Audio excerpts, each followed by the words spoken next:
Another episode. Gas Network presents Sports for the Culture. I'm here with the family. Bryce, XXV, Double I, Rome, C-Melo, Gruff Lion. T-Boogie, man. Just the greatest sports show on the planet. La Familia. Hope y'all ready for a ride. Can't wait to hear what you guys got to say.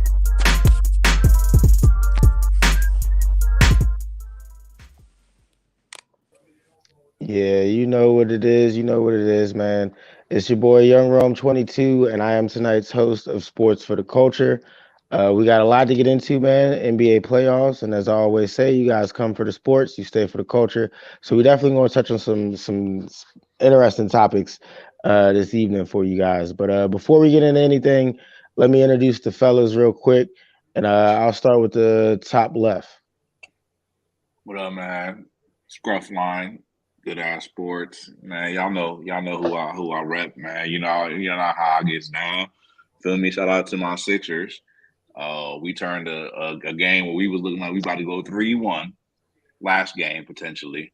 Turn that around on the road in Boston. Now we're in a position to close out in 6. And I just want to say, trust the process.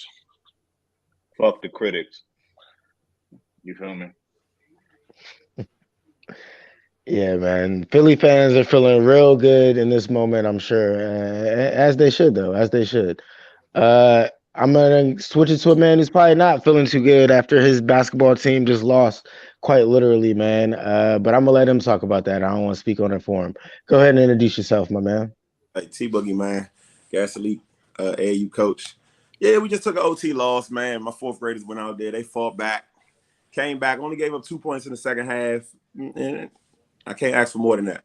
Yeah, lost that thing at OT. But I'm here, man. Wash hands, wash ass. Don't show it on camera. Don't send it to your girl. All right. There's some rappers out here, some people out here going crazy. But yeah, I'm ready for a good show, man. Let's talk about it. I do want to talk about the Sixers too. So let's get it. Yes, man. Like I said, come for the sports, stay for the culture, because you never know what we might get into on this show. And last but never least, man, top right. At Bryce, XXV, Double I, a.k.a. Mr. Big Leaguer. Yeah, man, you right, Ron. You never know what we're going to get into on this show. And I got a feeling tonight is going to be one of them nights, fellas. I got a feeling about that one. So, yeah, let's get into it, man. Yeah, man, let's definitely start it off, man. But let's start it off with the game that we all just saw.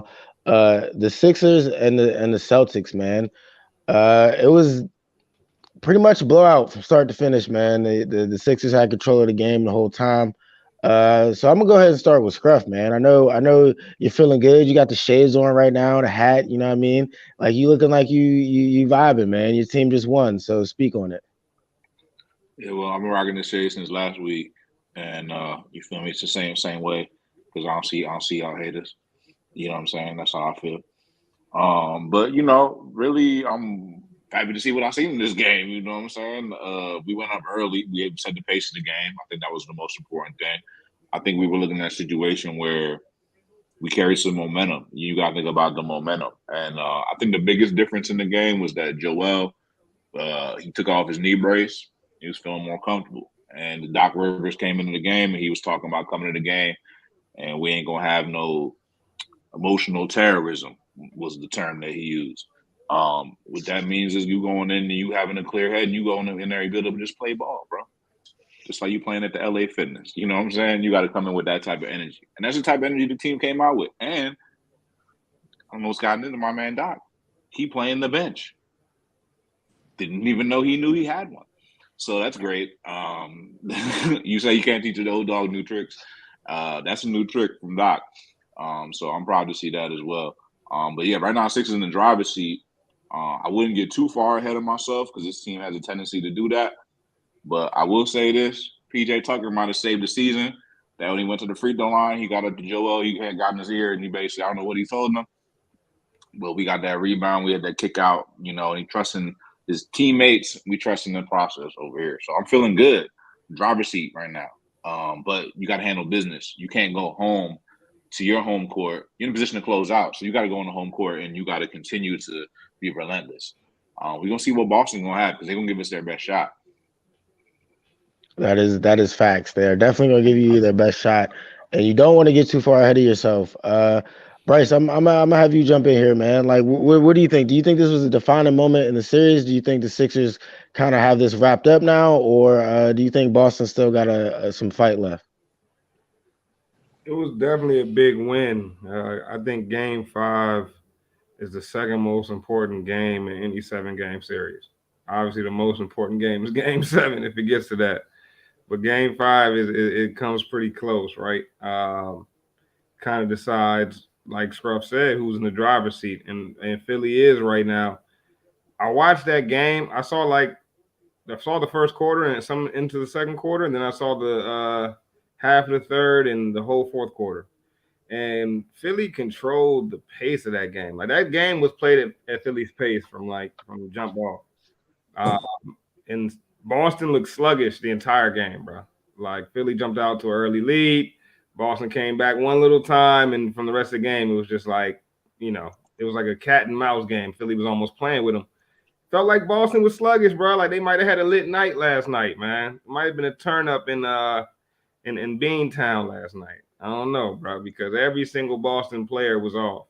I don't expect that in Game 6. I think it's going to be a battle. Philly's proven that they are a good road team. Let's not forget, this is the second time they've beaten Boston on the road now, which is impressive. But it will be equally unimpressive if they lose 2 at home. You know what I'm saying? It's like, what's going on here? Is whatever happened to home court advantage? It means less and less, I guess. But Philly's. Hey, I really do think this though. Philly is a year away. If they keep this core, they're a year away from, in my opinion, being like a real title contender. Not that they're not this season. They're in play, obviously, but still, to me, I don't think they have a legit shot to win the title. But if they keep this core together, like, it's Harden's just now realizing when he can be Harden. You know what I'm saying? Like you see, he had that one game early in the series where he was so tentative, bro. He was so tentative that Philly started booing him. You know how Philly do. But like he just did, he was very unsure of himself. And that was after game 1 where he went crazy with no Embiid, right?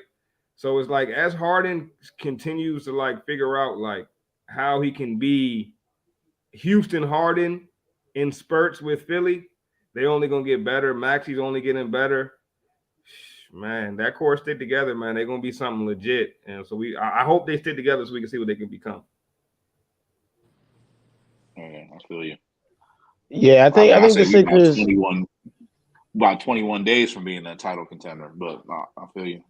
Yeah, I was gonna say I thought that was interesting that you said they're not really a title contender. Uh, T. they're technically a title contender because they're one of the last 6 teams left. You know what I'm saying? Or how many teams are left right now? 8 teams. But to me, it's just like they're not like, bro. If I had to pick 3 teams that I thought was gonna win the title right now, they wouldn't be in the 3. If I had to pick 4, even with Boston down 3-2, I would still pick Boston over them to Wow. win the title right now, bro. So like, So are you I taking mean, Boston? Are Wow. you taking Boston to win the series? yes, I'm still taking. Yeah, I'm taking Boston to win the series. Still taking Absolutely. Boston? Yeah, absolutely. I mean, now if Philly wins game, if Boston, If Philly wins game 6, man, no, game no, 7, no. it's over. I was gonna say no, yeah, no facts. If Philly comes out in game 6, the same way Boston came out this game, then like I think Philly will win the series, bro. But if Philly comes out next game and gives their best shot, and Boston wins, and then they go in home, it's over, bro. So if Philly comes out on some sluggish bullshit, bro, like all right, we're saving ourselves for 7, then I think they're going they can win the series. But all right, I'm telling you, they come out No, I punching, feel that. and Boston take that punch, wins, that series is over, bro. The series is over. So I don't know. I don't know who. I'm still taking Boston, bro. All right, T, jump in here. I mean, this is the best time to be from Philly since they created the Liberty Bell. But we saw what happened with the Liberty Bell when it got that pressure, man. It cracked. I think Philly, just like the Eagles, when it's time to get it done, won't get it done. I don't see a championship this season. And I'm inclined to agree with Bryce. I honestly am. And I didn't get to see the game, but I looked at the scoreboard. I saw some of the other games, and I came to two conclusions that if you're a Boston fan, you probably already know this. One, Jaylen Brown is absolutely out of there. He's leaving. Boston making this the Tatum show. Tatum's arguably better, but when you have two superstars, you got to feed the hot hand. And I feel like Jaylen Brown is a little underserved playing that Robin role. Two, I think the moment's too big for Joe Mazzulla. I'm not going to say that he can't coach, but I think the moment's a little too big for him. You know how they say that don't get there before you're ready. You don't want to get there too soon. Like, I think he's on that big stage a little premature, a little earlier than he should be. I think Udoka would have been fine. Brad Stevens would have been fine. Both of those guys would have wrapped this series up in 6 for sure. But Mazzulla's going through the fire, man. It's a trial by fire. I'll be impressed if he could pull out 2, but it's not so much indictment on the team because I think Boston has a great team, but it's the coaching. I don't know how you could. Like I said, I only looked at the numbers, but Al Horford, where's Grant Williams? I just don't understand how we can keep playing these old guys. And I'm gonna talk about that with another team too. But I think if Mazzulla can't figure it out, and it doesn't seem like he's going to, I think Philly probably wins the next game and close it out. Yeah, I can see Philly closing it out at home. That makes a lot of sense. But Bryce has a very interesting point. If they come out swinging and Boston takes that punch and wins that game, it's a wrap. It's definitely a wrap. Any other thoughts though on the series before we move on? Yeah, I got a couple more thoughts. Like, the reason I take Boston, bro, to still win the title over Philly is because, like, I feel like Boston, if all cylinders are firing, are a better team than Philly, right? Based off what I've seen, bro. Based off what I've seen from both teams. Yeah, but that's not how it works. That's not necessarily how it works. But it's not how it works. You have to fire those cylinders in the time period of the allotted amount of games. Right. But let's go back. Let's just go back. Since Scruff said he's 21 days away from being a title contender, let's just go back 5 days ago and remember how Scruff felt when they were up 2-1, right? Remember when they were up, what was it, 1-2 or whatever it was? You guys stole that game in Boston. 1-0. That's it. We all were up 1-0, and you was on your high horse, boy. You was on your high horse. I still said that. And then hold on. But listen. And then they went to Philly. Bro. And what happened, man? We lost one. That was the lost one, bro. And you came off of that high horse instantly, boy. And I'm telling you, bro, it feels good now. It feels good at 3-2. But when it's 3-3, you're gonna be real logical again. All right? The shade's coming off. You're gonna be real logical once we get back to 3-3, man. I understand how you feel now because that was an impressive ass victory, bro. But outside looking in, Boston was sluggish, bro. And you know they was too. I mean, they were sluggish and they were horrible. And to T's point too, I want to touch on that for a second, man. Jaylen Brown is underserved, might be an understatement. Bruh, Tatum put up like 32 shots and hit 11 of them. Jaylen Brown put up 16 and hit 9 of them. What's going on with this, man? My man G asking to get tagged in. My bad, brother. But yeah, like, hold on. Let me help you out, Nick, real quick. Let's not forget, it's different when it's a 3-2 and you won both of them at home and 1-1 away. But these Philly team, I'm not even trying to dick ride, pause. But these assholes won 2 games away, and both of those 2 away games were blown out victories. So I don't know, man. I don't believe in Boston. Like, this Boston hype. I'm sorry, but I'm about to hop off this train. All right, but G, Philly also lost the game at home too. And if they lose game 6, that'll be 2 L's at home. And you act like Philly took 2 L's at home though. Boston took 2 L's at home. And you think I'm they saying can come Philly back already and has win at taken home one though. For game 7? No, I'm saying Philly already took 1 L at home. That's fine. So Boston took 2 L's at home. Exactly.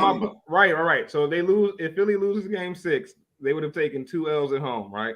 Going into game 7. And both teams would have taken 2 L's at home, which is suspect for any playoff team to take 2 L's at home in the series. But you're talking what is now. We're talking about what is reality right now. Right now, we're going to game 6. I know, bro, but we're on a show where that's what we do, bro. And I remember when they was up 1-0.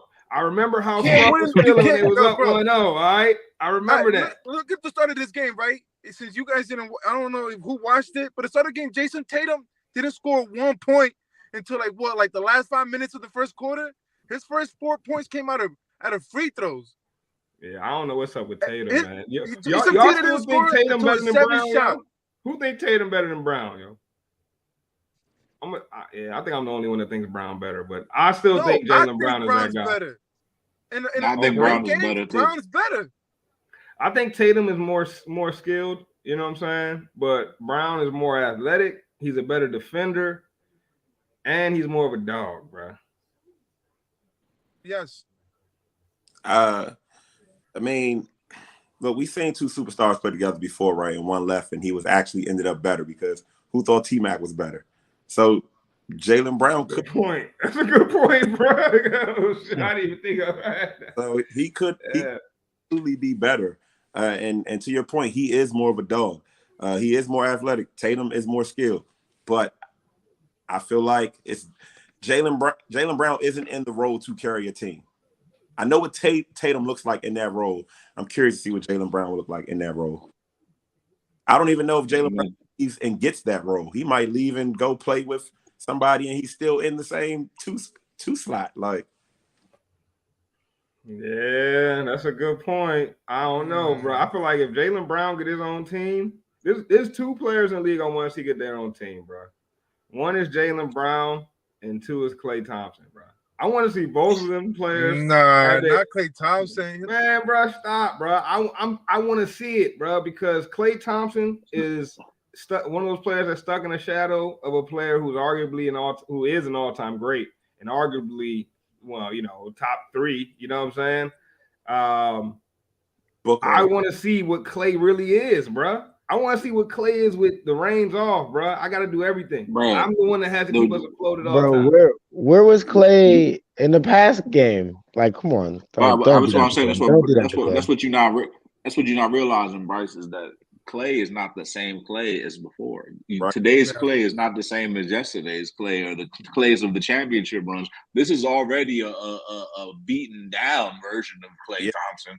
I definitely don't want to see him on his own team now. He's going to look tall. He's going to be looking terrible. Yeah, maybe, man. I don't know, bro. But to answer that question, Klay still averages over a dub a season as a second fiddle. You know what I'm saying? He's a second fiddle to a guy that's going to shoot 25 shots a game, and another young dude is going to shoot about 15 a game at the same position damn near, and he's still averaging over 21 a game, bro. And like, I mean, okay, cool. Klay's a watered down Klay, 21 points a game. So you telling me on his own team he wouldn't be averaging 27 and be top 3, top 4 in the league in scoring? Nope. I think he might if he was the number one option. Actually, you know what? I lean toward he definitely would if he was number one option. And I want to see that.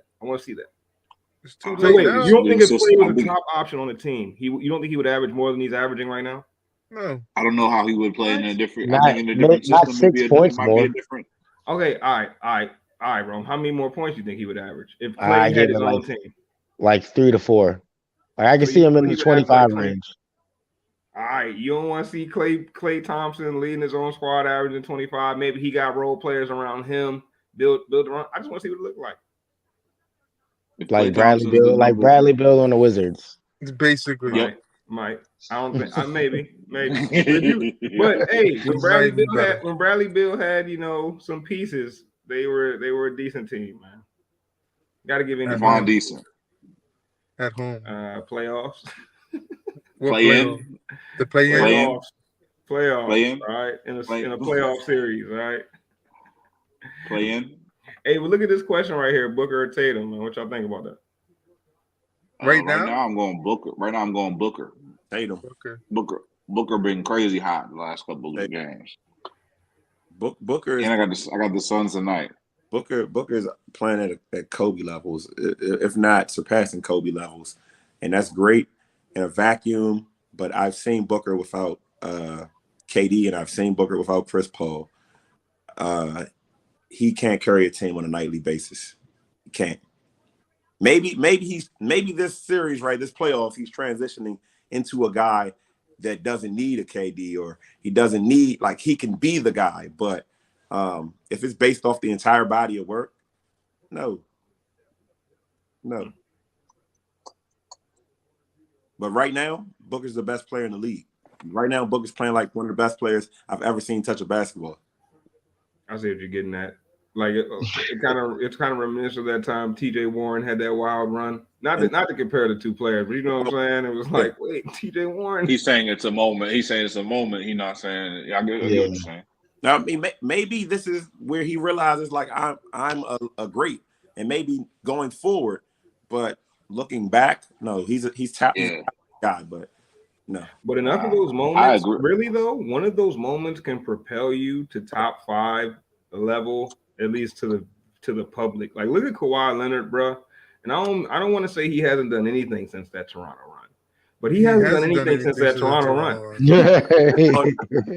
I don't want to say he hasn't done anything, but he hasn't done anything. But he's still viewed. But for the 3 years after that Toronto run, and maybe just this year is when it really, the sentiments just now started to change. But for a minute, it was like Kawhi cemented within that top 5. Every time somebody had a top 5, Kawhi was making it. When Kawhi plays, he's top 5. The problem is he's always hurt. He's always hurt. How can we this year's Kawhi definitely wasn't top 5. This playoff Kawhi. No, this year's Kawhi wasn't even top 20, maybe top 20. Yeah. I've seen this year's Kawhi. I can't this year's Kawhi might not even been in the top. I don't even know. He ain't in the top nothing. Just saying that. It's levels. But that Booker Tatum question is interesting, man. Shout out to my guy, Sergio Mendoza. I agree with T from that aspect. That if Booker, the Suns don't win the series, what's happening doesn't mean that much. Doesn't mean as much. It means that's facts. About as much as Jamal Murray going off for the Nuggets a couple years ago. So let's talk about that though. Do you guys have the Suns winning the series? No. I do. Damn, it's so tough, man. You are a Jokic, so you're going to say that. No. Actually, I ain't gonna lie. After the first 2 games, I was feeling like Jokic was really, in great position to win the series. But after the last 2 games, I don't know. Booker and Durant were looking incredible, and Booker's been looking crazy. And the way the momentum is swinging, I think the fact that they won the last 2, I thought they'd have a real good shot to win here tonight. Right now, they're down a little bit, but Jokic, Jokic is I want the Suns to win personally. I don't know if they're going to win because I feel like Jokic felt slighted by that MVP, and he's showing guys who the real MVP should have been because he's going absolutely crazy. Like, he's giving you everything. They once said Jokic don't got no highlights. He's made some highlights. Nah, facts. Jokic been going dumb, man. Can he continue this though? Can he continue this? Like, if Jokic gets past the Suns, is this type of output from Jokic? The one thing I have noticed recently, bruh, he does get winded, bruh. That's become a theme I've been noticing. Is this output sustainable over like an entire playoff run and not just a series? That's a fair question. That's definitely a fair question, though. Hey, B.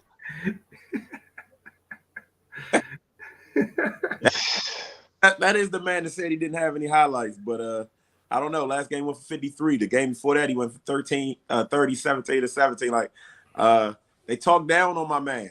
They talk down on him, man, and he's showing the world something. So I don't know if it's sustainable, but ideally, we get to see Jokic versus Embiid. If life was a movie, that's how the script would be written. That's a top seed. That's a top 2 seed playoff matchup. I mean, that would be great. Yeah, so we're going to go with the real finals. Now, if they both get bounced this round, what we gonna say?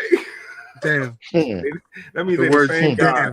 That means they're the same guy. If Embiid ends up getting bounced this round, bro, with that MVP trophy in hand, I don't want to hear nothing ever again about Jokic not being a real MVP because of his playoff performances. All right. I don't want to hear that. Yeah, well, no. I mean, ultimately, yeah. Then that would be dead. But I mean, this is what I would say. I would say if the Nuggets do advance in this series, they're not the favorite against the winner of the Lakers and the Golden State series.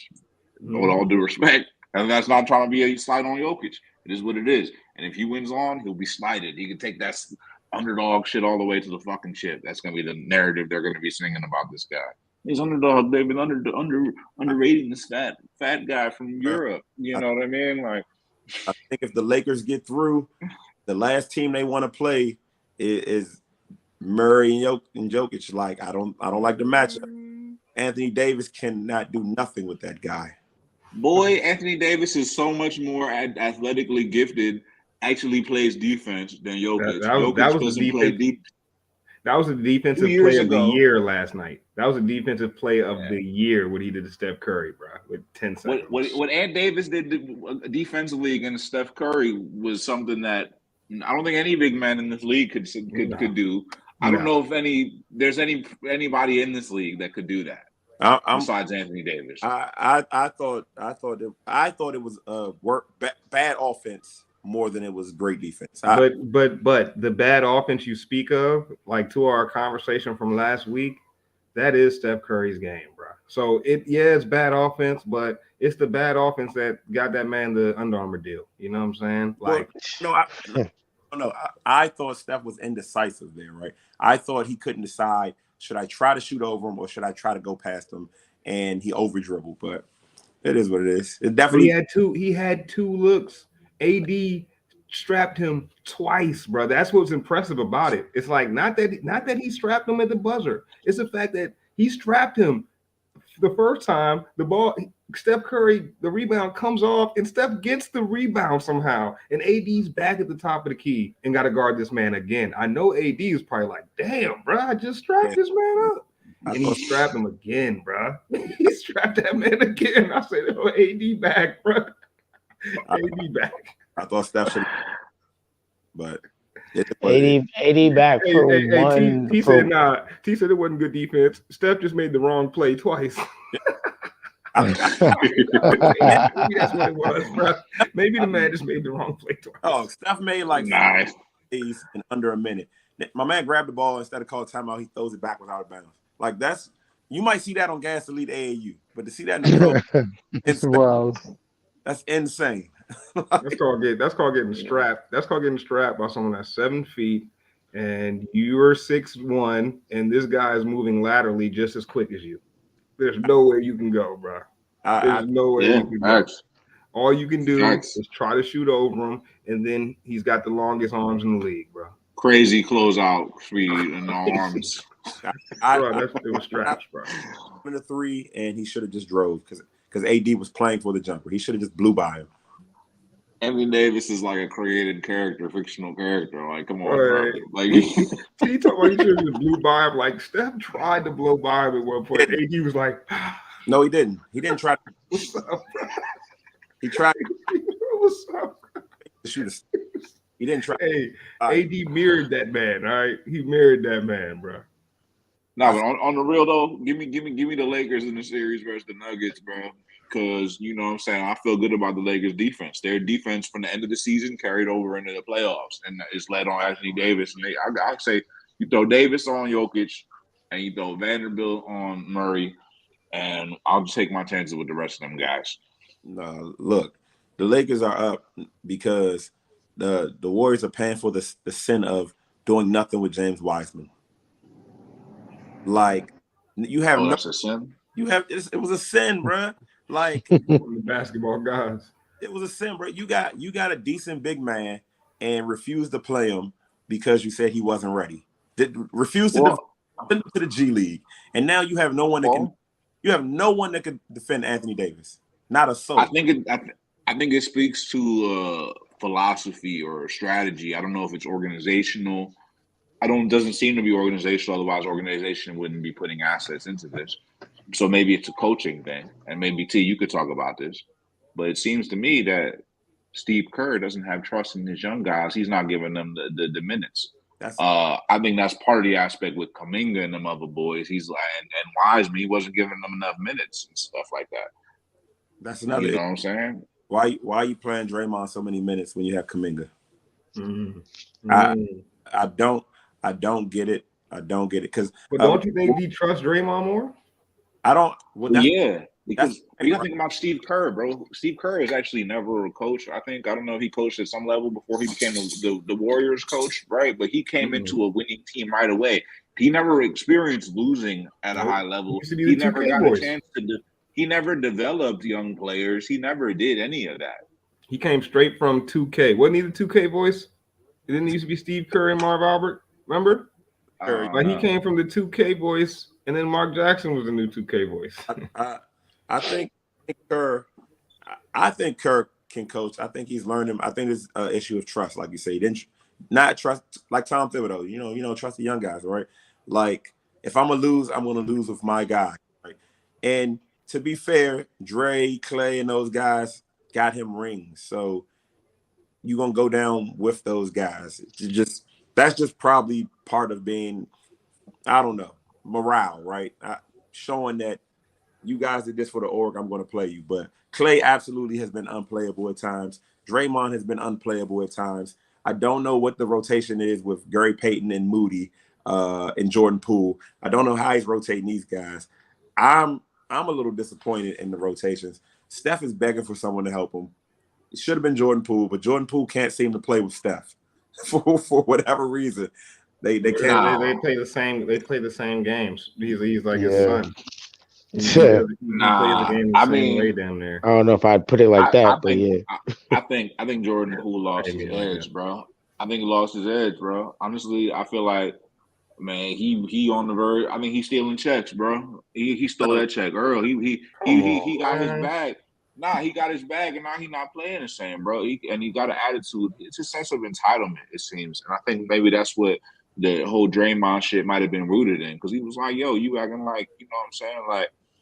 He lost his hunger out here. You know what I'm saying? He had literally put up 0 points in the last game, bro. This was a guy that was pivotal for them in the key run last year. He's the part of the main reasons they won the championship, because he ignited that. This is a guy that was averaging in the regular season like almost 20 points a game. You just talked about Klay Thompson 20 points a game. Well, how about Jordan Poole's 20 points a game? And now we're just going to talk about him like he's moody or something like that. Nah, this was a key element. He was the one guy that they were supposed to be able to count on that bench, and he's not there. So if you ask me, if anybody on Golden State deserves the most blame, it would be Jordan Poole. I'll put that even above the coaching staff, because he just taking bad shots. It's even like his basketball IQ went down.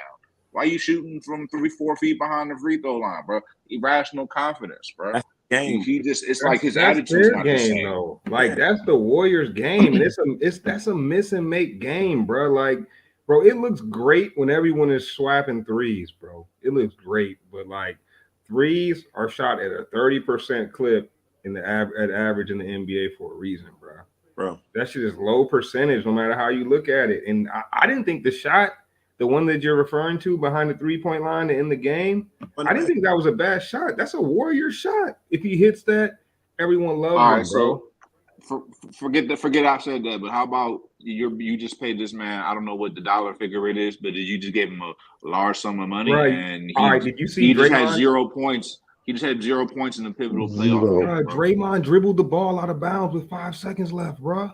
Like, bro, Steve Kerr with 5 seconds left drew the play up for Draymond Green to dribble the ball into the paint. You know what he did, bro? He dribbled the ball. He was about to go out of bounds, and he passed it to the Lakers. And Dennis Schroeder couldn't believe it. Dennis Schroeder looked back like, this dude is crazy, bro. Like, you're talking about one play.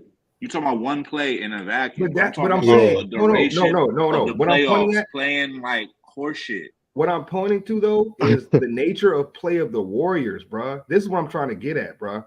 I'm not talking about one play. I'm talking about the reckless style of play. Like Steve Kerr drew the play up for Draymond Green to be the guy to facilitate in the very last moment. That's their style. They have a reckless style, bro. Sometimes the power forward, Draymond, who's not the best ball handler, is the guy facilitating in the final moments of the game. They got a reckless style of play, bro, and it works. It's not just about the reckless style, bro, because it works for them sometimes. What my problem with Jordan Poole is the fact that he's not showing the right. He's not. It doesn't even seem like he's. It's not just the shot selection. It's more so just the energy. very unserious energy, bro. It's not the type of shit I Let's would like to see if I was the let's coach. get into Jordan Poole real quick though, Scruff, because I think you're on to something, man. Like his energy and his focus does not seem to be in the right spot, if you ask me. I mean, I think T, you might have shared the video with Cameron on Twitter, man, where Cameron was getting in this man's ass because of the whole pause, because of the whole Ice Spice date. Like you dropping 0 points in a playoff game, but you dropping half a mil on a date for a female rapper. Like, come on, bro. Like, you don't think that his decision making is at least a little bit questionable, Bryce? Yeah, no, I'm not saying his decision making hasn't been questionable over these few games, bro. But like, I guess like with a team like the Bro, Warriors, man, when you play in that style and it's not working, it looks bad, right? And Jordan Poole is a 22, 23-year-old player, right? And in prime time moments. Steph and Clay didn't get those moments until they were 27, 28 and got to figure out how to play this reckless style of play for all these years and how to cultivate that. Jordan Poole came into this, bruh, and he's playing this style. He's got an unclear role, in my opinion, in this playoffs. The roles for the Warriors have been strange, bruh. Okay, so And let me throw this out there then real quick. Does that speak to Steph and Clay's leadership or the leadership in general of the Warriors? You talk nah, about their reckless style of play. Is there no one in place that can guide Jordan Poole like in the you know what I mean? Since they've already had the chance to, you know what I mean, grow through it a little bit. There's no one there that can help him with his decision making or whatnot. but bro, but expecting, that's part of the problem, bro. Can you if y'all not reading the body language, bro, they don't like that, man. bruh, blaming Jordan Poole for the Warriors playing bad is like blaming Dennis Schroeder for the Lakers not playing good. To me, bro. Like if like y'all got Steph Curry, who y'all anoint as that dude, and like y'all pointing at Jordan Poole is like the reason if Jordan Poole was playing better, maybe get out of here with that, bro. If Steph Curry is the guy that y'all swear up and down he is. Why the hell does Jordan Poole even matter, bro? He played 10 I minutes would last. He played 10 minutes last game, and the game went to the final seconds, bro. I would put And y'all more of telling it me Jordan It Poole does I matter. would matters? put more of it on. I would put It more of it does on Clay matter. Thompson personally. That's There's who I Right. would still in Put put it it. on There's still this in somebody. more it. to blame. But They're we were still talking in it. about No, Jordan no. Poole. At least Clay Thompson's actually had good games in the playoffs, bro. Like Jordan Poole, let me just give you some stats to back what I'm saying. He averaged 17 points per game in the playoffs last year. This year he's averaging 10 and a half. He shot Yeah. In 10 minutes last game. 39%. They gave him He 10 shot minutes. 39% from three last year, 27% this year. Field goal percentage, 50% from the field, 34% this year. So that's what I'm saying about the shot selection. And obviously it's not working out for him this year. Yeah. Yeah, facts. He's having a bad series, no question, bro. Let's Yeah, not forget Jordan Poole is a 22 or 23-year-old player. I'm not sure exactly how old. yeah. I'm not gonna. I'm not. And we acting like if You, he's the key to the Warriors winning, then like Steph probably need to step up. Somebody else need to make sure they don't lose. And the games are going to the final seconds. It's not like I mean, I'm pretty sure Steph just had like a double double last game. Like cooking. Steph was definitely cooking. Like I think if we're not putting the blame on Jordan Poole, which I hear you, it definitely shouldn't all go on him. But I think more of that blame would have to go on Clay. All right, so you blame Jordan Poole, right? But let's not forget that they decided to play a random bench guy. Who was it that was snapping off their bench, bro? I don't know. Steve Kerr's going deep into his bench to not play Jordan Poole.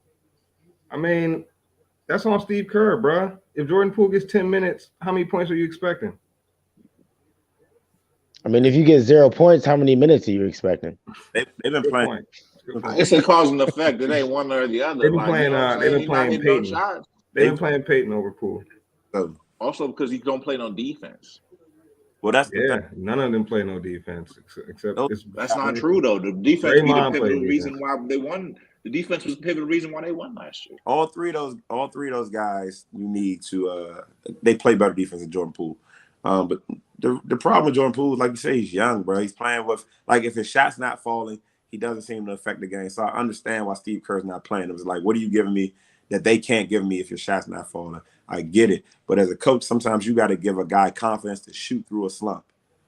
But with also, you need other guys. Like some guys are just going to score. I need somebody to play defense.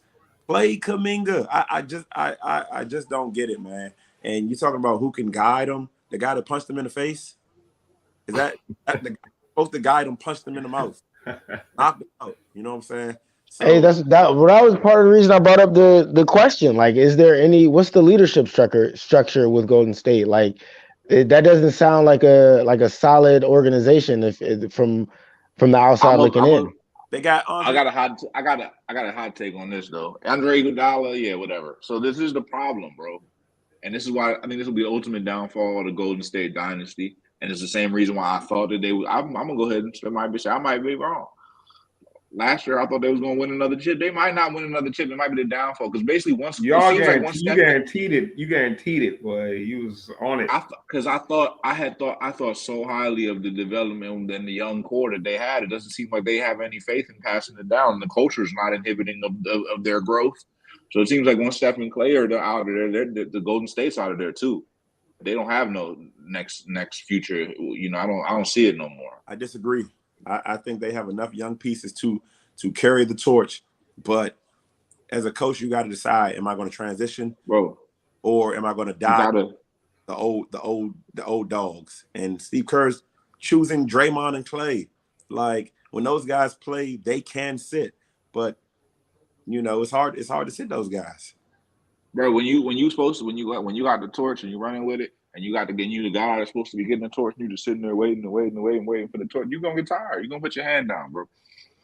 You Nah, might start running actually on your own. I think Poole's waiting for his opportunity to be a true superstar. I think all those young guys. Nah, It's just I like think our generation waiting for them baby boomers to retire. You know what I'm saying? Like I think Jordan Poole should be on another team. I think I was talking about Klay Thompson. I'd like to see Jordan Poole on another team. Like send Jordan Poole on the Pacers or something. Like, you know what I'm saying? He'll ball out. Yeah, I think Jordan Poole is catching all the blame when it's like Jordan Poole is more of he's a role player, bro. He's a role player. And the guys that you're relying on as the Warriors are Steph Curry, Klay Thompson, and Draymond Green, bro. Um, and if I'm Steve Kerr, those are the guys who I would be relying on in these moments. That's exactly what I would be doing as a coach. I wouldn't be going to Kuminga. I wouldn't be going more to Poole. I will be going to the guys that know these moments and that know exactly what to do in them. And that's what Jordan Poole needs more of, bro. How many 23-year-olds got championships? You know what I'm saying? Like, and played roles on those championship teams. Not many of them. you make a team out of Kuminga, Looney, Poole, Moody, and Gary Payton. You add like a Jaylen Brown, you have a playoff team. Okay, yeah, if you added Jaylen Brown, yes, you do. Then once you added Jaylen Brown, yeah, but if you don't add Jaylen Brown, you got the Houston Rockets. You have Steph though. Oh, you got Steph, yeah. Steph. Steph. So, like, you can Wait, but they had something similar to that, and it didn't go nowhere. With the year that Clay was hurt. Clay was hurt. They was in the play-in though. That's when they got Kuminga and Dan Wiseman. That's how. Yeah, they lost to get stars. Like other teams would have been trying to get those guys to be superstars, and they set Wiseman. They're sitting Kuminga. Like that's a big reason why a lot of players don't become anything is because they don't get the freedom early on. That's why a lot of players that get drafted high to good teams don't live out their potential because they don't get the freedom early on just to be them, right? And you see it all the time in NFL, NBA, all the sports, bro. If you get a young player, you gotta let them have the freedom. Like that's why the Thunder young players get good so quick because they get 2 or 3 years just to not. I don't want to say bullshit, but like where the focus is development and not winning. And Jordan Poole, his focus from day one has been winning and never development. You know what I'm saying? And the way you win on the Warriors is not conducive to proper development, bro. Like the way the Warriors win is not the way you would advise your basketball team most times, right? It's like he's learned that way. That's the way he's been developed in. So it's just like, hey, you got to take what y'all made. Y'all made Jordan Poole into this. You know what I'm saying? So J.R. Smith. Word. He's like a Yeah, J.R. Smith. Right. And I think people out here thinking that Jordan Poole is the next Steph Curry when it's like, nah, bruh. It's quite obvious that, like, at least at this stage in his career, he's definitely not, you know what I'm saying? And what y'all expect? yeah. J.R. Smith. Sometimes he's killing shit. All he does is score. Sometimes he's going to give you 30 and it's going to be dazzling. And sometimes he's going to take 15 shots and they're all going to clank off the back of the rim. But you know what? You still take them. You still take them, bro, because you would rather have the threat of him in there possibly scoring 30. Oh, the cost versus benefit is a bigger benefit than the cost, bro. And I don't. People are losing that. People are losing that sight with Jordan Poole, and it's unfair because when he's cooking, they love him, bro. You know, but everyone knows that play style. There's an opposite end of that, bro. Yeah, I mean he's got to find a balance though. You gotta be able to give more than you're not. But I think Jordan Poole will be fine, man. But real quick, while we're talking while we're talking about that series, we can't not talk about Braun. So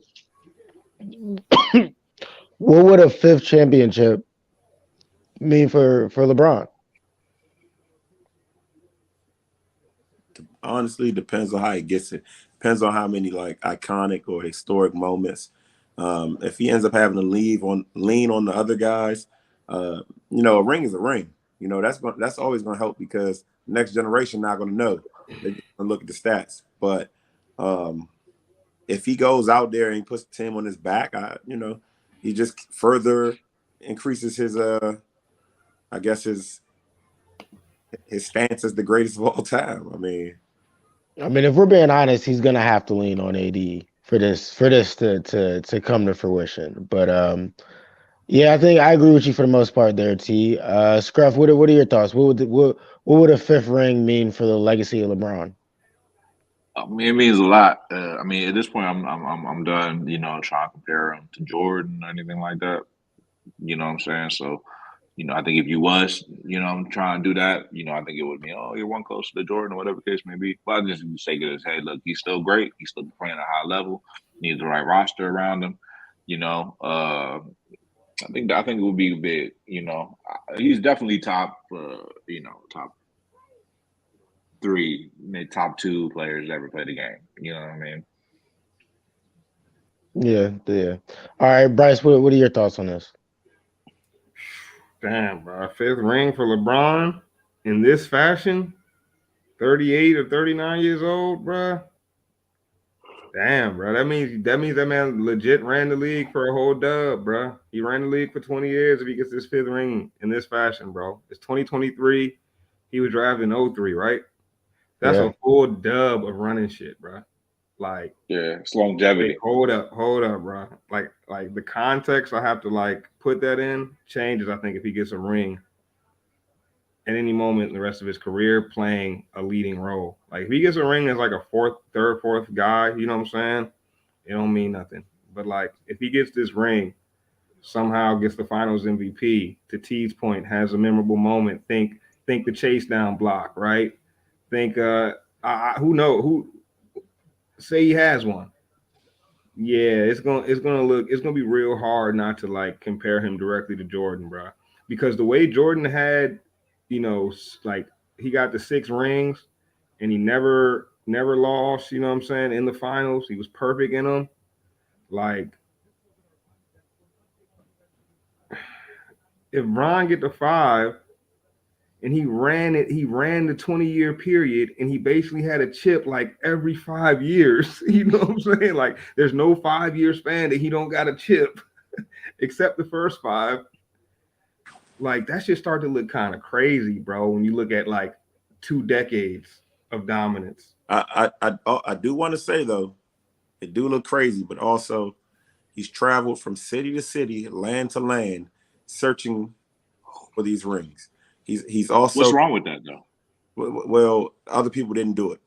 Also, he's constructed his own roster, top to bottom, at every stop. All right, So hold on. Before we get too deep in the weeds, Steve. Before we get too deep in the weeds, I do want to throw this question out there to you guys too. If LeBron does not, because Bryce brought up the age, if he does not capture a ring this season, Do you think that there's a chance that he gets one down the road?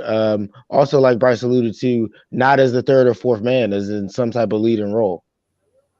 Yeah, he's got like 2 more years left after this one, Yeah, bro. like He's got that. like Does two it does more, it happen if it doesn't happen this year? and I possibly. think But I think his window is like closing is an understatement. His window is like, bro, he's got maybe 2 more years at this level, and if he does, it's a treat, bro.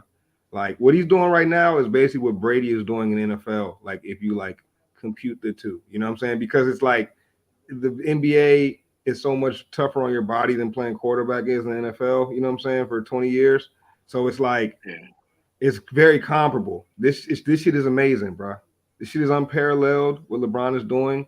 There's only like one player in the NBA history that's been this dominant at this age, and it was like Kareem, I guess. And even Kareem's dominance, I don't think was to this level at this age. See, But I didn't I see don't that see firsthand. LeBron. I don't see LeBron tapering down though.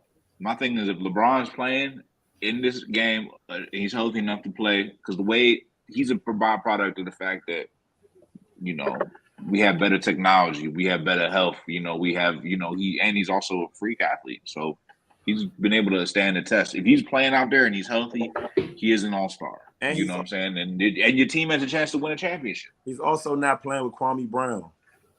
He's got to have a good team around him. That's the difference. He can't carry a whole bunch of bums anymore. But if you got a good team around him, you got a shot.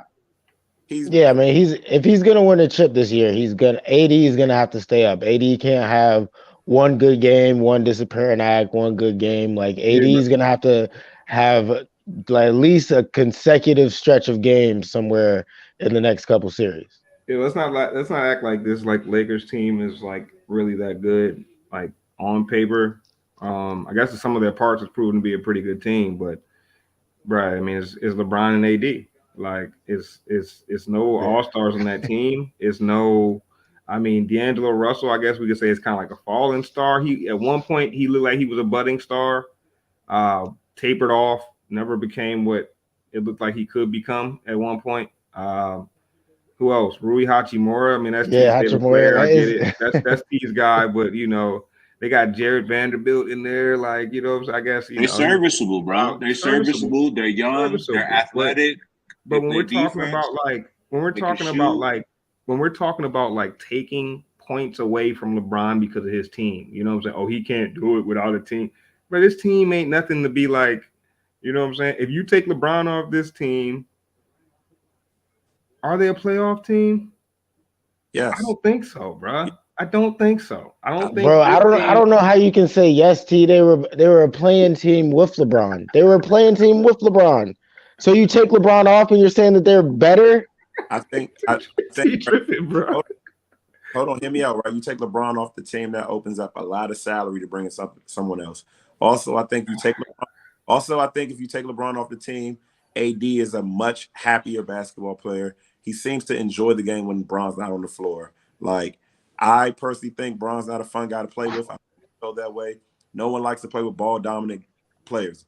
Luka, Westbrook, the old Harden. No one wants to play with somebody that you don't know if you're getting the ball. So I think if you take him off the team, I think you get to see who Anthony Davis really is.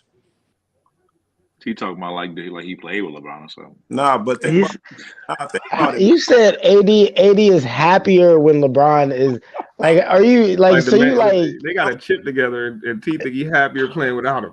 Y'all, I'm This happy man, without this this man, chip. this he said, y'all, personally, I don't like playing with LeBron. look, Okay, y'all, you played with LeBron though, and then you talking about AD's mental state. What are bro. you talking about, bro? Yeah, I'm talking He's about. happier. He's Yeah, happy. What'd you get? What's your source? your body his body language is better when LeBron is on the bench. Like the same thing I told y'all about Porzingis when y'all tried to tell me Porzingis was washed. The same thing I told you about Jalen Brunson when I said he would be better without Porzingis. Like, Okay, some, but who's been better without LeBron? who's been Name better? him. Who's AD been better without him? this season. AD's played better when LeBron has been on the court. Oh, how many tips he got without LeBron though?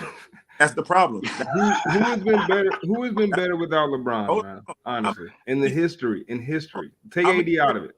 no, listen. How many chips do you just Chris told me? Bosh. Hold on. You just told me. Y'all just told me it's going to take AD to win LeBron a ring. I didn't say that. I didn't say that. Hold on. Listen. Hold on. That's what they said. They did say that. They did say that. This is the problem. Let's clarify. They did say that. This is the problem. AD.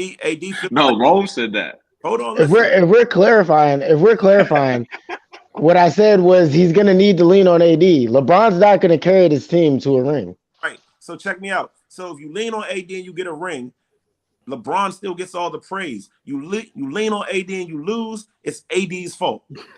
That's right. Yeah. Somebody should call Jordan Poole and text Jordan Poole an apology because you just literally described Jordan Poole's situation with Scrub. Like, not y'all don't understand, man. Like, if I'm a superstar, it is stressful to come in, night out, knowing that win or lose, win LeBron, lose my fault. Like, that's crazy. That's crazy. So if you think AD is out there every night at his best, bro. I would gotta walk that back though, really, because really AD as good as AD has been in moments in the series, he's also been like the Bitcoin price. You know what I'm saying? Up and down and up and down and up and down. And God, better leave that alone. You know what I'm saying? So that's just it's a lot. LeBron is also and LeBron is like steady, man. He's just like just so present. He's like white rice. You know what I'm saying? LeBron has not been playing, bro. Like this series, bro. I know y'all been watching this playoffs. LeBron has not. Even Draymond commented on it. Like, it's hard to deal with Bron right now because he's not playing the way we're used to. He's not playing ball dominant right now, bro. Like, everybody, Austin Reeves is initiating the offense probably about 20% of the time. Schroeder gets his 20, 25. You know what I'm saying? Like, Bron is not, it's not been that.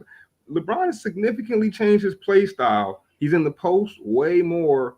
He's way more focused on defense. Like, hey, bro, it's impressive, man. He's finding other ways to affect the game outside of what we're used to seeing from him. I dribble up the court. I find the open man. And guess what the byproduct is? Everybody's playing better. I mean, they want a chip. They want a chip. They want a chip. What LeBron did this? What you mean?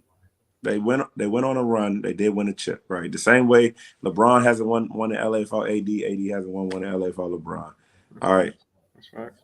But all right, here maybe we'll never get to prove this, but that's just my personal belief. I don't have no evidence to back this, but I think if you take LeBron off that team, AD turns supernova. All right, but what about this? Like, LeBron really running the league for a whole dub. Like, am I alone in feeling this way, T, bro? Pick that one apart, T. Pick that one apart. Right, throw stones at the throne now. I already told you, right? He did. He has. There's no argument. He has run the league. He's been a top 5 player, top 3 player, maybe top 2 player his entire career. Like, that shit crazy.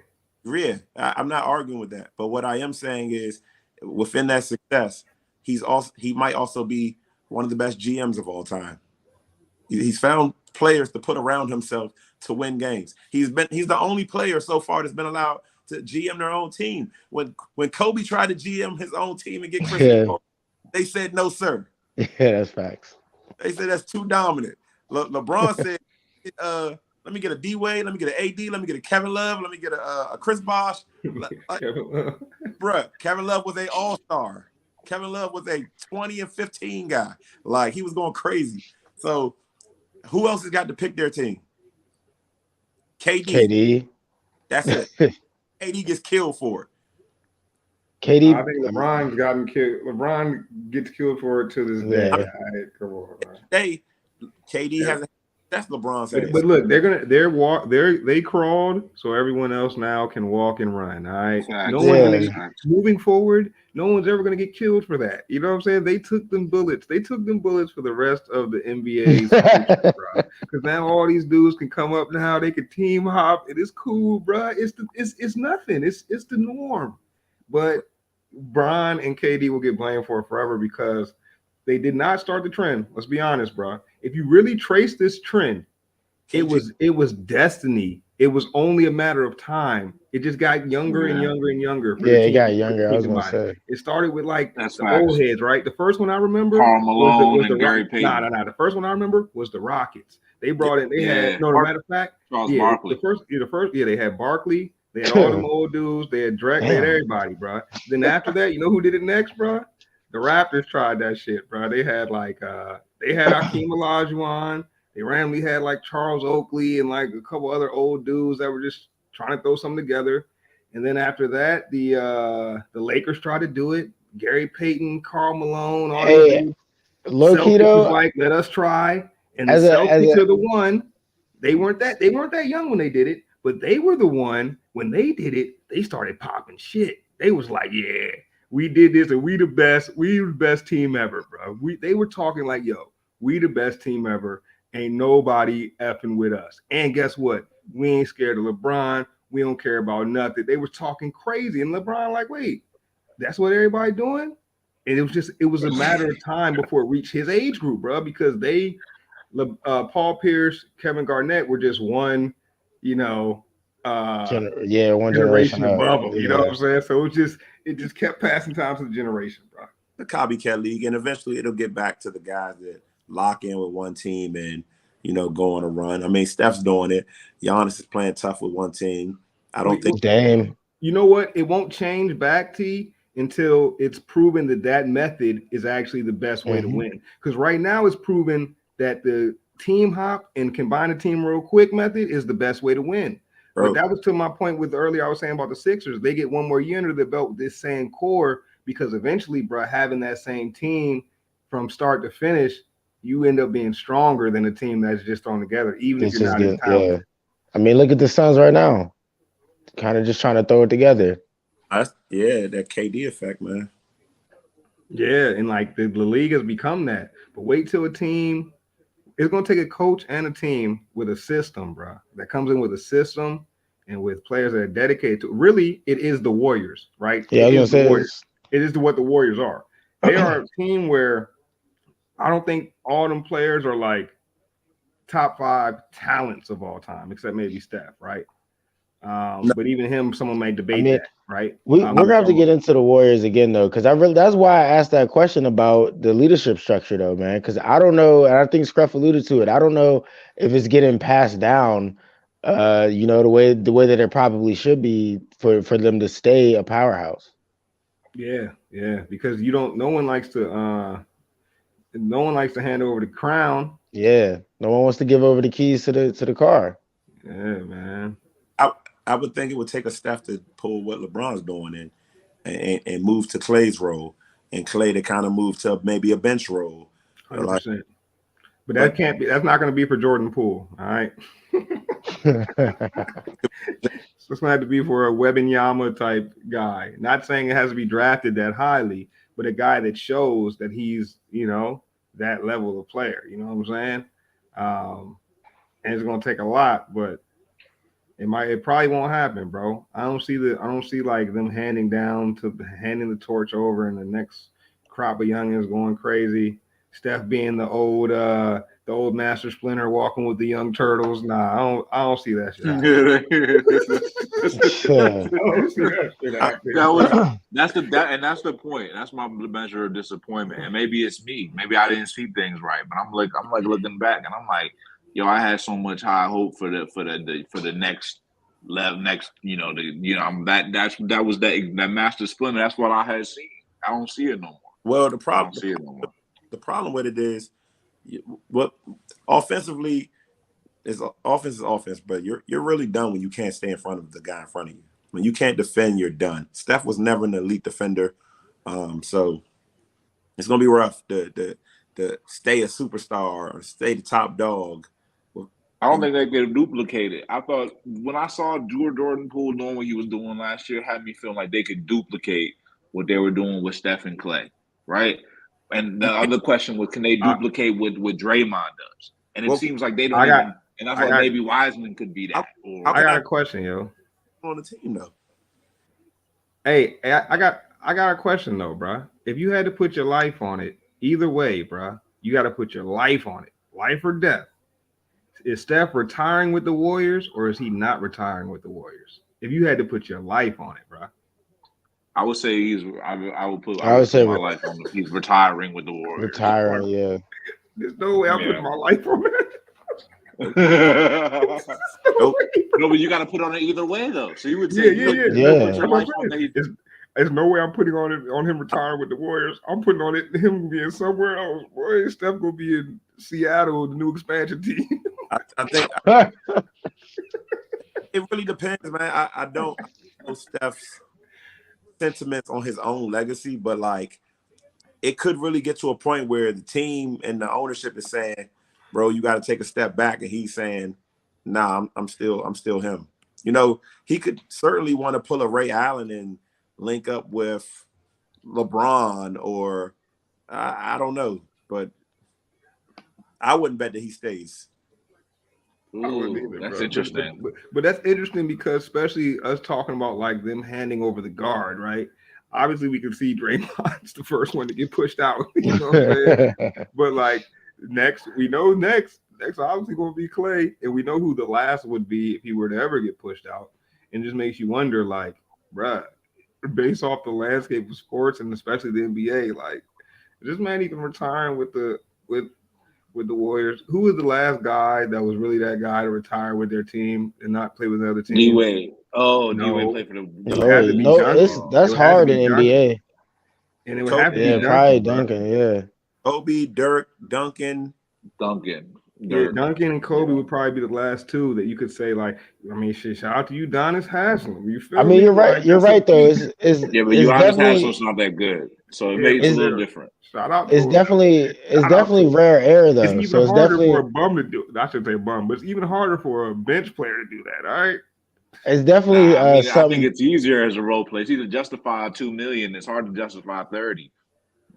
Well, My bad, it's wrong something word. for Steph to think about though, man. Because like you said, the only players that really do it are Duncan and Kobe, and I mean they're undisputed greats, right? So that puts you in the same bona fide type of era as them. But I mean, hey, like it's definitely a legacy building type of thing.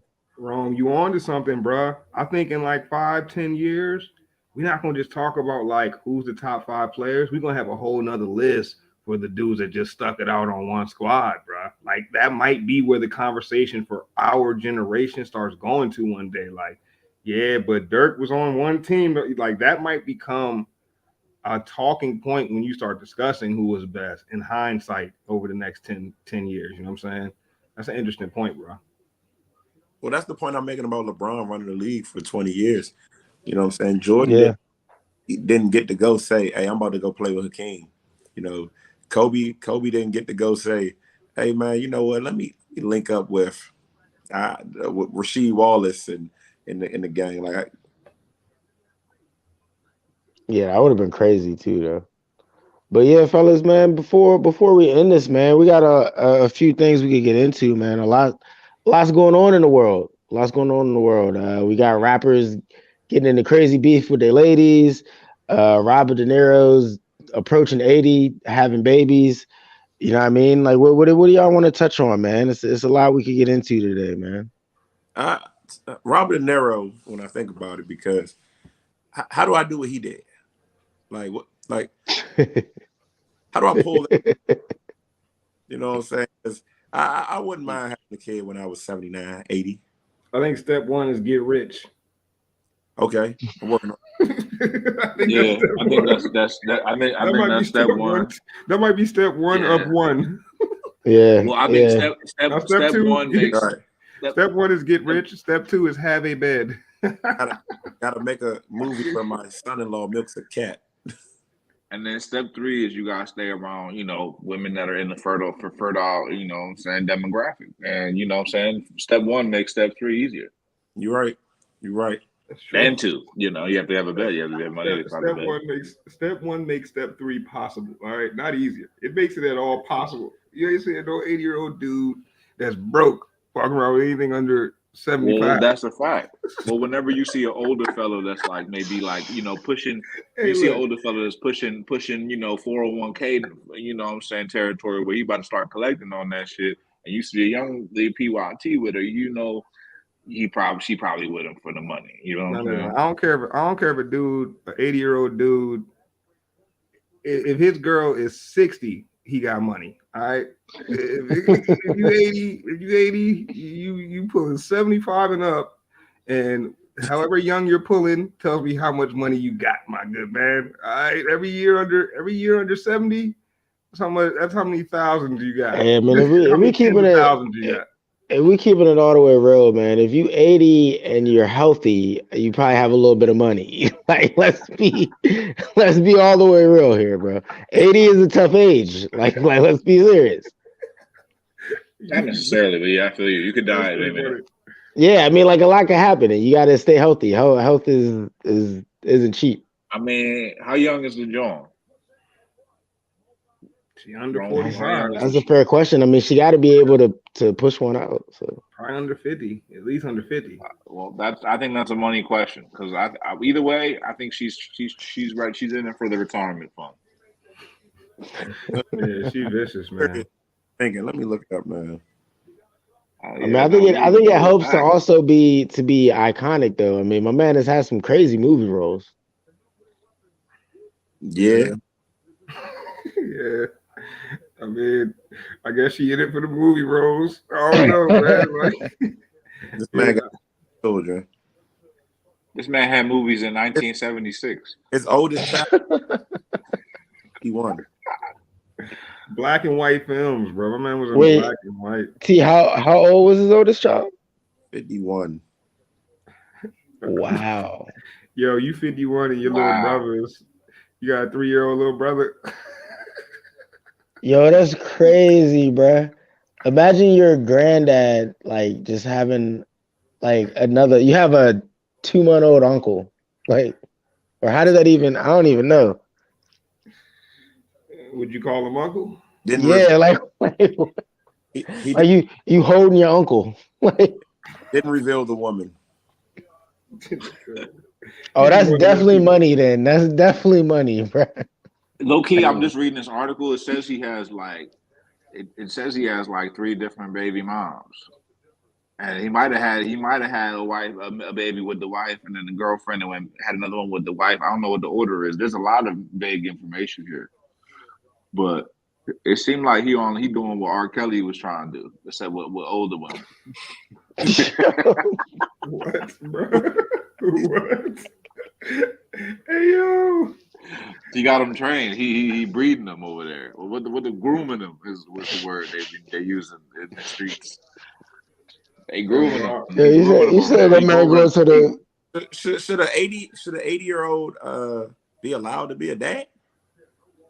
I think that's a fair question, bro. But okay, the reason why. Good question. Tough.